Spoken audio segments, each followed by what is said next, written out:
நீங்க எந்த சூழ்நிலையில வேலை இருக்கலாம், உங்களுடைய பாதை மிக கடினமாக இருக்கலாம்.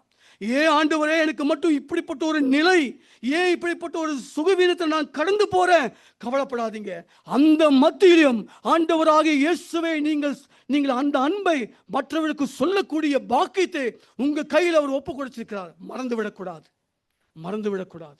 இயேசு வறுமைதான், கொடுமைதான், எப்படி இருக்குன்னு எனக்கு தெரியல, எப்படி நாளைக்கு இருக்குன்னு தெரியல, கவலைப்படாதீங்க.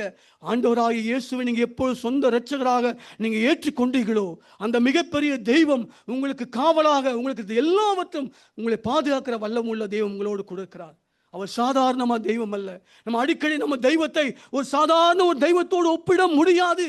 அவர் வல்லமை உள்ளவர், பராக்கிரம் உள்ளவர், இல்லாத இடத்துல வெளியே செய்யக்கூடிய தெய்வம். கடல்களை நீங்கள் எவ்வளவு பிரச்சனைகள் இருந்தாலும் அதை நடந்து அக்கறைக்கு போக முடியும், சாத்தியம் முடியவர். ஆனால் காரணம் என்ன? உங்கள்